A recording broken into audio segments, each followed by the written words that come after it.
Les types de variables, donc encore une fois ici, mais on va, vu que vous avez compris le binaire, bien on va voir ce qu'il y en est directement avec les notions de variables. Donc il y a une notion de bytes, ce que vous pouvez mettre à l'intérieur des bytes, c'est de 0 à 255. Là, vous comprenez pourquoi le maximum c'est 255, c'est par rapport aux 256 valeurs que je pouvais mettre à l'intérieur d'un octet, donc c'est codé sur un octet, et ça me permet de mettre de 0 à 255, ce qui me fait 256 possibilités. Donc c'est autrement dit, là, je ne l'ai pas présenté dans le binaire, là, mais c'est deux exposants, le nombre de bits que j'ai. Donc si c'est deux exposants en bits, ça me donne 256 valeurs. Donc c'est la notion ici de minimum et maximum. Donc on a vu que le short ici va de moins 32 768 à plus 32 767, bien c'était parce que ici avec le moins, donc il y a un bit qui est sur le moins et c'est codé sur deux octets, donc sur 16 bits, et ça me permet d'avoir cette limite là donc d'éléments et maximum ici. Et dans le byte, bien vu que j'ai pas utilisé le négatif, bien je peux mettre tout 256 valeurs en négatif, en positif.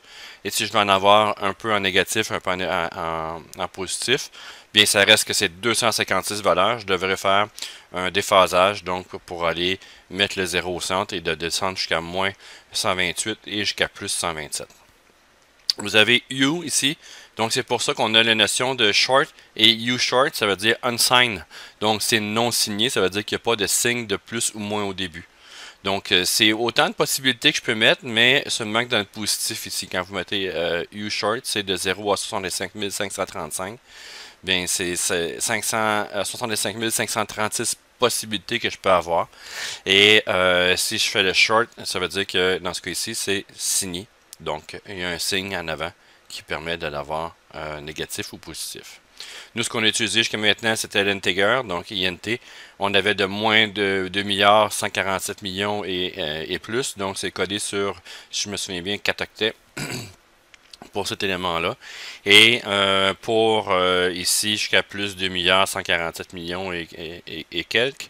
Et évidemment, si on met non signé, donc c'est seulement que des valeurs zéro. Et ça va jusqu'à, excusez-moi, 4 milliards 294 1000 millions et ainsi de suite, là, donc pour la suite. Vous avez des langues qui permettent de mettre des chiffres beaucoup plus grands à l'intérieur. Donc, évidemment, vous avez une possibilité. Je ne le dirai pas au complet, là, donc on n'a pas fini. Mais c'est le nombre d'octets qui a été rallongé pour pouvoir mettre plus d'informations. Et vous avez le U-long ici, donc qui est unsigned, qui permet de monter pour moi plus haut. Donc ça, c'est pour les notions d'entier directement. Vous avez pour la notion de float, double et décimal, c'est des chiffres à la virgule.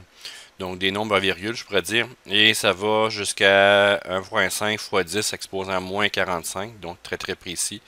Et jusqu'à plus 3.4 x 10 exposant 38. C'est que c'est une autre manière de calculer les fractions à l'intérieur du binaire. Je pourrais vous trouver la documentation là-dessus, mais je voulais juste moins faire l'introduction pour le binaire de base avec les entiers. C'est ce qui est plus facile à comprendre. Vous comprenez pourquoi il y a des limites et comment faire pour augmenter les limites. Donc c'est en augmentant le nombre de bits, donc évidemment le nombre d'octets, autrement dit. Donc le double, si vous voulez avoir des fonctions, pas des fonctions, mais des nombres qui sont beaucoup plus précis, donc ben, jusqu'à moins 324, donc c'est absolument c'est le nombre de zéros ou de décimales qu'il y a de 0 jusqu'à la précision qu'on va avoir. Donc vous voyez que c'est très très précis. Et vous avez la notion de décimale jusqu'à exposant moins 28 et à plus 28 pour le décimal. Pour le booléen, ici c'est true or false, donc il y a deux valeurs, 0 ou 1 tout simplement. Et le caractère qu'on a vu ici, c'est un caractère. Donc, autrement dit, c'est soit un A, soit un B, une touche de caractère, c'est ceci.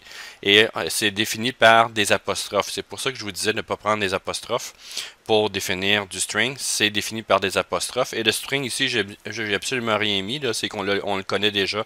Et ça permet de mettre de définir avec des guillemets. Donc, pour ces éléments-là, et c'est codé aussi sur différents octets, donc ça s'adapte. Il faudra que je regarde directement dans C# pour trouver le nombre d'octets sur lequel c'est mis, mais Absolument, il y a de la place assez pour faire ce qu'on veut faire sans limite. En tout cas, pour ma part, j'ai pas atteint la limite de ce qu'il y en est.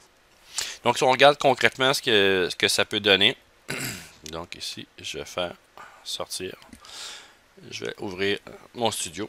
Donc, Visual Studio qui est là, et encore une fois, c'est toujours le même élément, donc semaine 2 ici que j'ai refait.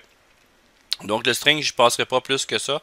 Et ici, je veux définir une nouvelle variable que je vais mettre. Ben, si je fais byte, ben, j'ai le type de variable byte et je peux mettre âge. Donc, c'est l'âge va de byte. Ici, c'était de 0 à 255. Donc, absolument, on a assez là, pour définir un âge, en tout cas d'une personne. Peut-être pour d'autres animaux plutôt, ça peut être différent, mais dans ce cas ici, l'âge, je peux définir l'âge est égal, mettons, à, là, je vais, bon, 100, évidemment, ça va rentrer, c'est de 0 à 255, j'ai pas de problème. Si je mets la valeur 255 ici, tout va bien. Donc, il me dit ici en univers parce qu'elle n'est pas utilisée. Et si je mets 256, et voilà. Donc j'ai une erreur qui me dit que je suis en dehors de ce que je peux mettre à l'intérieur de cette partie-là où il faut changer le type de variable. Donc c'est vraiment coupé là, que je ne peux pas mettre plus que 256 valeurs, donc de 0, 0 étant inclus, donc de 0 à 255. Et dans ce cas ici, ce que je devrais mettre, c'est un short. Donc le short va un peu plus loin. Donc ici, directement short. Bien, ça me permet de mettre des éléments donc un peu plus grands. Et le short ici allait jusqu'à donc de base ici le short, autrement dit, je peux mettre des négatifs aller jusqu'au positif, donc il n'est pas unsigned, donc il est signed ici. Et je peux mettre 32 768 sans problème. Donc il devrait. Hop, il me dit 768, oui, je suis en dehors, c'est 767 le maximum, et voilà, ça fonctionne. Donc, je fais vraiment faire attention à ces éléments-là, et je peux mettre aussi dans le négatif. 767, ça va bien. 768 aussi. Donc, parce que le 0 est inclus là-dedans. Et 769, ça ne marchera pas. Donc, une erreur. Et dans ce cas-là, bien, je devrais monter, mettons, en entier, integer. Et l'integer fonctionne, donc je peux monter jusqu'à 2 milliards 147 millions et ainsi de suite. Et c'est pas assez long, bien je vais définir dans ce cas ici un long et ouais c'est ça. Donc pour placer mes éléments. Donc ça c'est les types de variables qu'on peut utiliser. Et pour les notions de caractère, ben c'est char ici que je devrais définir, char, caractère, caractère mettons mon char est égal à, et là c'est entre apostrophes, donc simple quote, donc entre apostrophe ou guillemets simple on pourrait dire, une mauvaise traduction, et j'ai défini un caractère qui est là, et si je mets deux caractères ça ne fonctionne pas, il devrait me marquer une erreur ici que j'ai deux seuls caractères, donc c'est vraiment un seul caractère qui est là, trop de caractères dans le littéral, donc ici je peux mettre mon corps A qui est ici, comparativement au string qu'on a déjà vu là, qui est là. Donc ça, c'est la notion de variable. Vous me direz peut-être pourquoi qu'on ne met pas tout le temps en longue, puis on ne se cassera pas la tête là-dessus. Mettons, je vais mettre tout le temps des longues ici. Longue mon quart ici, bien évidemment, je vais le changer pour mettre quelque chose de mieux. Mettons, je vais mettre 100. Pourquoi je mettrais longue ici pour partout, donc je n'aurai pas de limite de maximum de valeur, donc je ne serai pas contraint dans mes valeurs. Bien évidemment, c'est qu'à chaque fois que je mets une variable de type longue, elle va mettre, faudrait que je regarde précisément, mais si par exemple je le mets, je vais marquer ici, tiens, je vais faire un exemple. Si je mets ici un byte c'est un, mettons, âge, et je vais marquer ici par exemple 45. Ça, c'est un byte. Et c'est sur un octet. Donc, ça prend 8 bits pour le mettre et ça fonctionne. Si je fais la même chose ici, longue, et je vais marquer LH pour long âge ici, et si je mets 45, ben lui, ça il prend peut-être 4 ou 8 octets.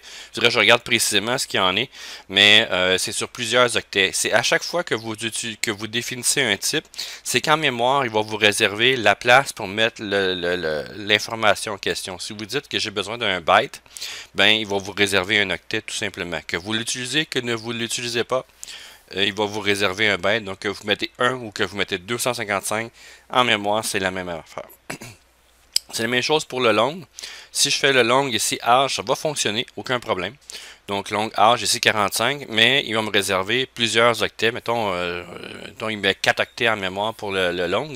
Ben, aussitôt que je vais utiliser la variable long, que je déclare cette variable-là, c'est 4 octets, mais j'en ai pas besoin de 4 octets. 45, ça rentre sur 1.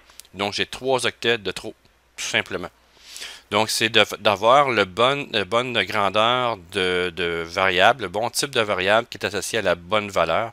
Donc, il faut que je sache déjà d'avance où est-ce que je veux, quelle est la valeur que je veux rentrer à l'intérieur de ceci. Donc, c'est la manière de faire. Et par exemple, si on connaît, disons que j'ai une variable pour savoir le nombre d'étages, par exemple, des éléments, des bâtiments que j'ai à Québec, ben, je pense que sur un byte à 255, c'est déjà pas mal. Peut-être qu'ailleurs, même je pense à la tour plus haute du monde présentement, la Burj Dubaï, là, fait 100 à quelques étages, mais je pense pas qu'elle se rend jusqu'à 200. Donc, je pourrais faire ça sur un byte, je sais que je dépasserai pas. C'est la même chose pour, par exemple, le nombre de journées dans une année. Bien évidemment, je sais que le byte, ça fonctionnera pas. C'est 365, le maximum, c'est 255. Donc, j'ai besoin de passer en short. Et je pourrais même dire ici, short, ben c'est rare qu'on a des jours en négatif. Je pourrais dire ici U short et ça me permet de monter ici c'est 32 000 jusqu'à 65 000 et quelques. Donc c'est le plus proche que je peux avoir pour cette partie-là et c'est sur 2 octets. Donc je peux pas mettre 365 sur un seul octet, je suis obligé de passer à 2 et c'est comme ça que je devrais le faire. Donc ici je peux pas mettre un moins 45 dans un U short, il va me dire qu'il y a un problème, voilà. Donc c'est un unsigned short ici. Donc j'utilise tous les octets pour ceci. Donc la notion de unsigned ici qui est fait. Et ben évidemment, c'est d'essayer de s'adapter, mais pas mettre trop pour rien parce que ça va votre programme va prendre beaucoup de place lorsqu'il va rouler. Donc il va prendre beaucoup de place en mémoire pour rien. Et de l'autre côté, eh bien, il va le temps de traitement aussi, le CPU, donc l'ordinateur devra traiter plus d'informations, même si elle est vide, que si vous avez vraiment contraint vos éléments à avoir d'avoir la bonne position. Donc c'est comme trouver le bon contenant pour son contenu directement.